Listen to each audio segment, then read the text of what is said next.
The most powerful man on earth cannot keep order in his own capital city.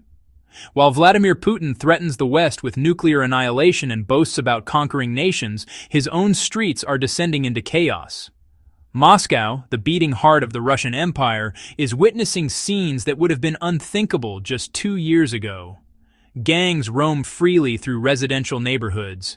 Citizens cower behind locked doors as violence erupts in broad daylight. The police force that once struck fear into the hearts of dissidents has simply vanished. This is not propaganda. This is not Western media exaggeration. This is the harsh reality unfolding in Putin's backyard while he plays nuclear chess with the world. The very foundation of his authoritarian state is cracking, and the cracks are becoming chasms. Today on this channel, we reveal how Moscow is burning from within and why Putin's security apparatus is collapsing faster than anyone predicted. What you are about to see will shock you. The images coming out of Russia paint a picture of a state in free fall. But this is not just another story about political instability. This is about the complete breakdown of the social contract that has held Russian society together for decades. The deal was simple. Russians would surrender their freedoms in exchange for security and stability. That deal is now dead. For 24 years, Putin sold himself as the guarantor of order, the strong man who would protect Russia from chaos, the leader who would restore the nation's pride and keep the streets safe. Russians accepted authoritarian rule because they believed it came with protection. They traded democracy for the promise that someone competent was in charge. But what happens when that promise is broken? What happens when the strong man can no longer maintain strength? We are witnessing the answer to that question in real time across Russian cities. The state monopoly on violence, the cornerstone of any functioning government, is dissolving before our eyes. Private militias are filling the vacuum left by absent police officers. Vigilante groups patrol neighborhoods with impunity. The rule of law has been replaced by the law of the jungle. Let me paint you a picture of what Moscow looks like today. Imagine walking through the suburbs of the Russian capital on any given evening. The streets that should be patrolled by law enforcement officers are eerily quiet. The police stations that once buzzed with activity now sit half-empty. The officers who remain are either too few, too scared, or too poorly equipped to maintain order. Into this void have stepped groups that the state neither controls nor officially sanctions. These are not your typical neighborhood watch groups. These are organized paramilitary formations with military-style training and equipment. They wear uniforms, carry weapons, and operate with the discipline of professional soldiers. But they answer to no government authority. They follow their own rules and enforce their own version of justice. The state has not authorized their existence, but it lacks the power to stop them. The numbers tell a devastating story. Official government statistics reveal a crisis that would cripple any nation. The Russian Ministry of Interior is operating with massive personnel shortages that border on the catastrophic. Thousands of positions remain unfilled across the country. Entire districts are left without adequate police coverage. The men and women who should be maintaining domestic security have either fled the country, joined the military, or simply abandoned their posts. This is not a temporary staffing problem that can be solved with better recruitment. This is a fundamental breakdown of the state's ability to maintain order within its own borders. The very people tasked with protecting Russian citizens from crime and violence are nowhere to be found. They have been consumed by a war that was supposed to last 3 days, but has now stretched into its 3rd year. The economic pressures driving this crisis are staggering. Police salaries have been decimated by inflation and currency devaluation. Officers who once earned respectable wages now struggle to feed their families. The state promises better pay for military service than for domestic law enforcement. Young men who might have chosen careers in policing are instead lured to the front lines by signing bonuses and combat pay that dwarf what they could earn keeping the peace at home. But money is only part of the equation. The deeper problem is one of priorities and resources. The Russian state has made a choice. It has decided that foreign military adventures take precedence over domestic security. The railways that once transported goods to markets now carry tanks and ammunition to battlefields. The budget that once funded police training and equipment now pays for missiles and military hardware. The manpower that once staffed police stations now fills military units. This reallocation of resources has left Russian cities vulnerable in ways that Putin's government never anticipated. The assumption was that domestic order could be maintained with minimal resources while the state focused on external objectives. This assumption has proven catastrophically wrong. You cannot hollow out your domestic security apparatus and expect civil society to remain stable. The consequences are playing out in neighborhoods across Moscow and beyond. Citizens who once relied on the state for protection are being forced to seek alternative solutions. Some barricade themselves in their homes. Others form informal security groups with their neighbors. Still others turn to the very paramilitary organizations that the state has lost the power to control. This is how civilized societies collapse. Not with dramatic revolutions or foreign invasions, but with the gradual erosion of basic governmental functions. The state slowly loses its ability to provide the services that citizens expect and deserve. People stop calling the police because they know no one will come. Criminals operate with increasing boldness because they face no consequences. Law-abiding citizens retreat from public spaces because they no longer feel safe. The irony is impossible to ignore. Putin built his entire political brand on being the man who could restore order to Russia. He promised to end the chaos of the post-Soviet period and create a stable, secure society.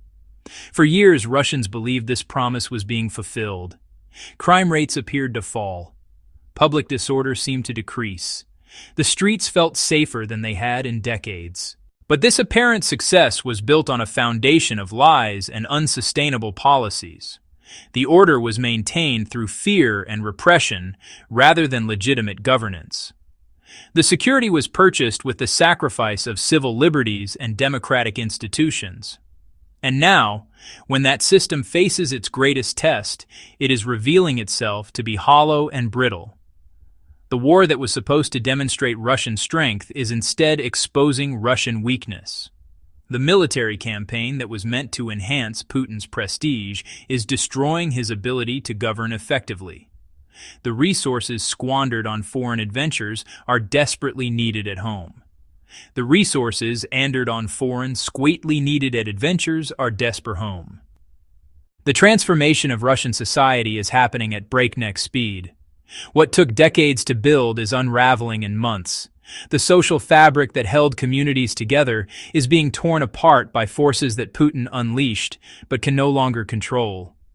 Russian families who went to sleep feeling secure in their neighborhoods are waking up to find their world has fundamentally changed overnight. Consider the psychological impact of this collapse on ordinary Russians. For a generation that grew up under Soviet rule, the idea of state authority was absolute. The government might be corrupt or inefficient, but it was always present. There was always someone in charge, even if that someone was incompetent or brutal. Now, for the first time in living memory, there is simply no one there at all. This absence of authority creates a vacuum that nature abhors. Human societies cannot exist without some form of organization and leadership. When legitimate government disappears, illegitimate alternatives quickly emerge to fill the void. The groups now patrolling Moscow's streets represent exactly this phenomenon.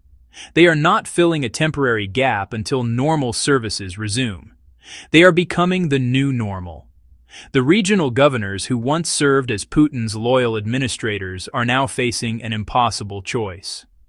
They can either acknowledge their inability to maintain order and risk being replaced by the Kremlin, or they can quietly allow these unofficial security forces to operate and hope Moscow never finds out. Most are choosing the latter option, creating a dangerous precedent that undermines the entire federal structure of the Russian state. This decentralization of power is happening by default rather than by design. Local authorities are making deals with whatever groups can provide stability, regardless of their official status or ultimate loyalties. The result is a patchwork of mini fiefdoms across the Russian Federation, each operating according to its own rules and priorities. This is not federalism. This is feudalism in modern dress. The economic implications of this security collapse extend far beyond simple crime statistics.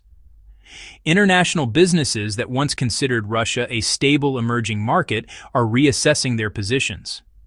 Investors who trusted in the Russian state's ability to protect their assets are discovering that this protection no longer exists. The reputation that Putin spent decades building as a reliable authoritarian leader is evaporating along with his ability to maintain domestic order.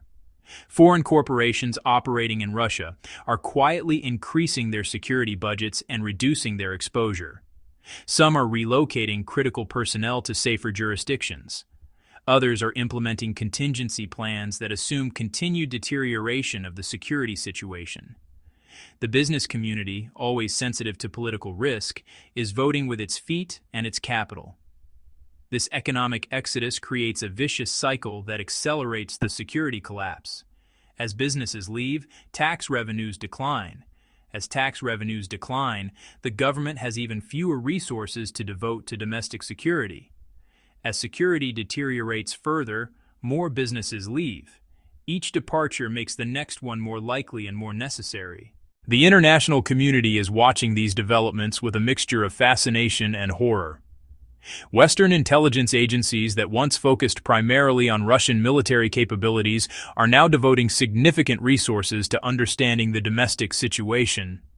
The possibility of a nuclear-armed state experiencing complete governmental collapse is the stuff of nightmares for security planners worldwide. But perhaps the most troubling aspect of this crisis is how normalized it has become for ordinary Russians. People adapt to deteriorating conditions with remarkable speed when they have no choice. What would have caused mass protests and government overthrows in healthier societies is being accepted with resigned fatalism by a population exhausted by decades of authoritarian rule. Russian citizens are developing survival strategies that would be familiar to anyone who has lived through societal collapse. They avoid certain neighborhoods after dark. They travel in groups when possible. They keep cash on hand and maintain emergency supplies. They build networks of mutual support with trusted neighbors and family members. These are the behaviors of people who no longer trust their government to protect them. The younger generation, those who came of age during Putin's early years in power, are particularly affected by this transformation. They grew up believing that strong leadership and social stability were normal conditions that could be taken for granted. Now they are learning harsh lessons about the fragility of political systems and the speed with which civilized societies can unravel. Social media platforms that the government has not yet shut down are filled with videos and testimonials from ordinary Russians describing their daily encounters with lawlessness and official indifference. These first-hand accounts paint a picture that is far more devastating than any outside analysis could provide. They show a society that is losing faith not just in its current leadership, but in the very possibility of effective governance. Putin's empire is crumbling not from external enemies, but from his own catastrophic choices. When the strong man can no longer provide strength, when the guarantor of order becomes the architect of chaos, the end is inevitable. Moscow burns while the emperor hides in his bunker, and history will remember this as the moment Russian society chose survival over submission. The question isn't whether Putin's regime will fall, but who will pick up the pieces when it finally does.